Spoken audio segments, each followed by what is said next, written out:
سيدنا محمد صلاة تخرجني من ظلمات الوهم وتكرمني بنور الفهم وتوضح لي ما أشكل حتى يفهم إنك أنت تعلم ولا أعلم إنك أنت علام الغيوب. اللهم صل وسلم وبارك على مولانا محمد وآله النور المذهب للنسيان بنوره في كل لمحة ونفس عدد ما وسعه علم الله. اللهم ارزقنا فهم النبيين وحفظ المرسلين وإلهام الملائكة المقربين. اللهم أغننا بالعلم وزينا بالحلم وأكرمنا بالتقوى وجملنا بالعافية. اللهم إني أستودعك ما علمتني فاردده إلي عند حاجتي إليه ولا تنسنيه يا رب العالمين. نويت التعلم والتعليم والإفادة والاستفادة والنفع والانتفاع، التذكر والتذكير والحث على تمسك بكتاب الله سنة رسوله، الدلالة على الهدى والدعاء إلى الخير، ابتغاء مرضات الله وثوابه ورضوانه وقربه. صلى الله على سيدنا محمد وعلى آله وصحبه وسلم.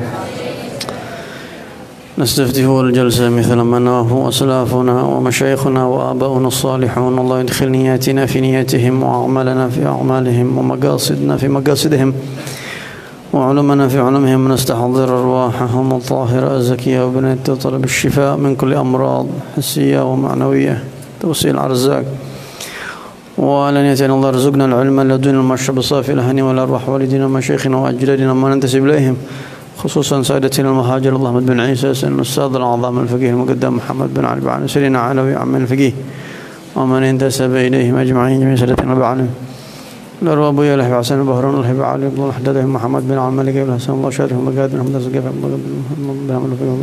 حسن الله شاطر حسن الله شاطر محمد صلى الله عليه وسلم وأولياء هذه البلدة وأمواتها الأروى الشيخ برهان الدين الزرنوجي ومغفر لهم ويرحمهم ويتغشاهم بالرحمة ومغفر يسكنهم في الجنة وإلى حضرة النبي صلى الله عليه وسلم. الفاتحة.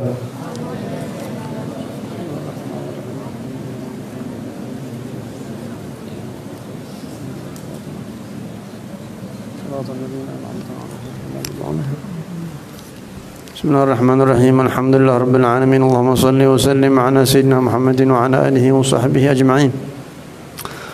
سبحانك لا علم لنا إلا ما علمتنا إنك أنت العليم الحكيم. إنك أنت الحليم الحكيم. رب اشرح لي صدري ويسر لي أمري واحلل عقدة من لساني يفقهوا قولي وسدد لساني واهدي قلبي بحق سيدنا محمد صلى الله عليه وسلم. أما بعد، فقال المؤلف الشيخ برهان الدين الزرنوجي رضي الله تعالى عنه ونفعنا به بعلمه وبعلمكم في الدارين آمين. وينبغي لطالب العلم ألا يختار نوعا بنفسه بل يفوض أمره إلى الأستاذ. وينبغي, dan selayaknya, sepantasnya, li talibil ilmi, li untuk talibil ilm santri, alla untuk tidak, yakhtara memilih. Di kitab yang lain apa kata-katanya? Nau'an.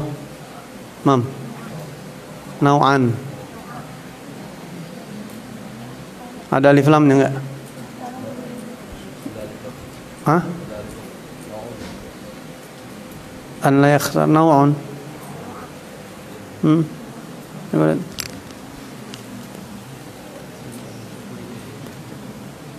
Nau'a ilmin. Di sini enggak ada ilmin itu.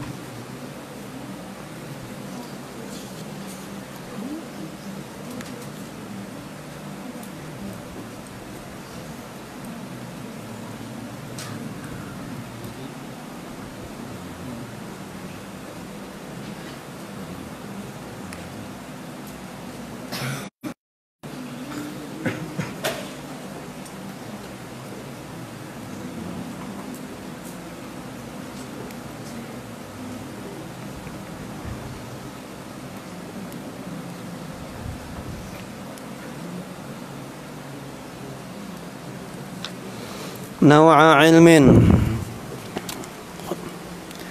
jenis ilmu, binafsihi, dengan sendirinya. Ustadz, ana pengen belajar, tapi ana yang milih ilmunya, jangan. Ustadz, ana pengen belajar mantum, baca kitab anu, belajar ilmu anu dulu. Walaupun ente udah bisa ilmu itu, kalau ustadz ente nyuruh belajar ilmu itu lagi, ente terima. Dulu rombongan pertama santri Darul Mustafa yang belajar sama Habib Umar bin Hafid, minhum, di antara mereka ada satu namanya Al-Ustadz Mufti, anak daripada guru kita juga, beliau juga guru kita juga, Ustadz Nasihin Nur. Itu beliau cerita, ana sebelum berangkat ke Hadramut, kata dia, ana udah hafal Alfiyah. Ana sudah hafal Alfiyah dan sudah paham. Tahu Alfiyah kan? Kitab nahwu itu. Sudah belajar ini dan itu, tapi begitu nyampe belajar, kata Habib Umar, baca kitabnya apa nih? Nahwu Jurumiyah, kata Habib Umar. Suruh baca Jurumiyah, padahal jangankan Jurumiyah dia, jangankan Mutammimah, Alfiyah dia sudah selesai, tapi disuruh belajar lagi Jurumiyah. Jurumiyah hafal di luar kepala, tapi tujuan daripada ilmu itu bukan bisa, bukan. Tapi ilmu itu tujuannya bagaimana ente menanamkan tarbiyah itu, didikan dalam hati ente jadi orang yang tawadhu. Gengsi nggak ente belajar kitab yang kecil itu lagi? Kalau ente masih gengsi, berarti ente belum jadi ahli ilmu.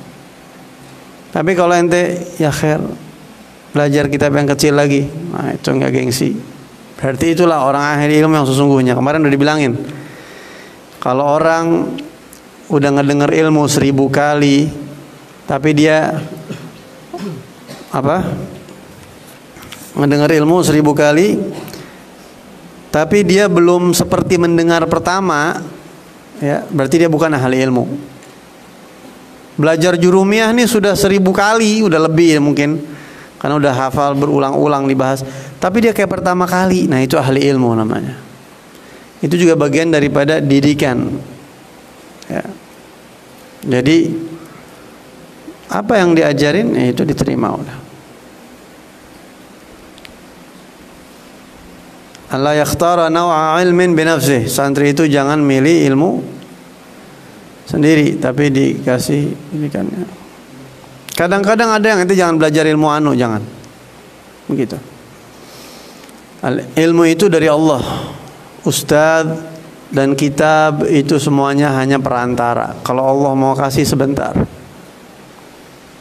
Ana pernah cerita sama antum dulu, ada satu ulama besar namanya Al-Imam Abdul Hasan Asy-Syadzili, ya, sering kita dengar kisah ini.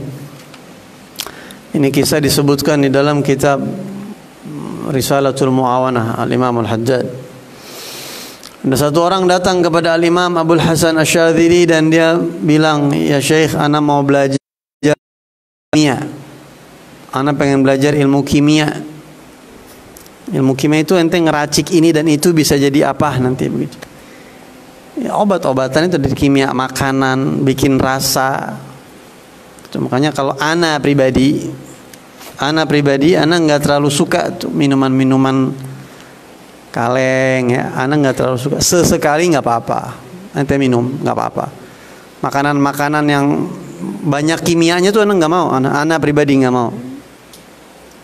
Ente tanya ana boleh. Ana paling anti sama obat-obat kimia, kecuali kalau parah atau udah sakit lama minum dah nggak apa-apa. Sesekali. Nggak tahu itu ana pribadi kayak begitu. Karena kimia campuran, pasti makanan-makanan yang begitu kan pasti ada kimianya tuh, ya. Bisa dibikin ini, rasa ini, bisa bikin ini itu begitu. Paling enak yang tradisional, tapi bukan berarti nggak boleh sama sekali. Sesekali ketika ente butuh, nggak apa-apa ente ambil. Kalau buat sering, ente nggak suka. Makanya santri kalau bisa jangan sarapan sebelum, jangan beli makanan yang macam-macam sebelum sarapan nasi kalau bisa, ya. Sarapan nasi. Supaya nggak gampang sakit. Ini orang pengen belajar kimia sama Syekh Abdul Hasan Asy-Syadzili, kata beliau, Udah ente wudu, ente isiin timba aja, timba air, ente timba tuh, timba air isiin tempat air. Tapi syaratnya jangan putus wudu. Udah dia belajar selama 2 tahun, setahun apa 2 tahun. Biasa dia nimba air, atau dia nimba emas. Gitu. Yang dia timba emas, dia buang lagi, timba emas, buang lagi. Terus datang ke Imam Abdul Hasan, wahai Imam, ana minta maaf, kayaknya hari ini ana kesusahan nih ngisi air. Air ana nggak bisa isi. Kenapa? Soalnya ana masukin timba ke sumur, bukan air yang ana dapat, emas semua. Gitu. Kata Imam Abdul Hasan, al-an kullak kimia, kulluka kimia. Ente sekarang dari ujung rambut sampai ujung kaki udah jadi kimia semua ente. Air ente bisa bikin emas. Ada ahli kimia kayak gitu? Nggak ada. Udah ente. Di ilmu itu dari Allah, tapi harus lewat pembimbing. Maka dari itu di sini katakan jangan milih ilmu itu sendiri. Kadang juga ada sisi orang sombong begitu merasa, itu dihilangin. Bal yufawwidu, bal justru atau akan tetapi yufawwidu, dia menyerahkan amrohu, urusan dia, ilal ustadz, kepada ustaz, guru. Terserah guru mau belajar ilmu apa, mau baca kitab apa. Makanya jangan salah pilih guru gitu ya, karena salah pilih guru itu bahaya. Ada orang yang mondok atau belajar bertahun-tahun, dia cerita mana nih, Habib, ana belajar sudah bertahun-tahun, Habib, tapi ana nggak kenal zikir-zikir kayak Ratibul Haddad, ana nggak tahu Ratibul Haddad. Nggak tahu, nggak tahu Ratibul Haddad. Wah, Ahlus Sunnah wal Jamaah nggak tahu tentang keturunan Rasulullah, nggak dikenalin. Gitu ya. Kenapa kok kita harus apa kata Ustadz? Fa innal ustadza, karena sesungguhnya Ustadz itu qad hasala, telah terjadi, lahu pada dirinya, baginya terjadi apa? At-tajaribu fi dzalik. At-tajaribu jama' taksir dari tajribatun.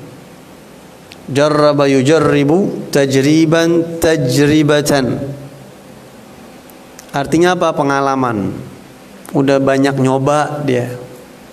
Tajarib, berbagai macam pengalaman. Udah tahu.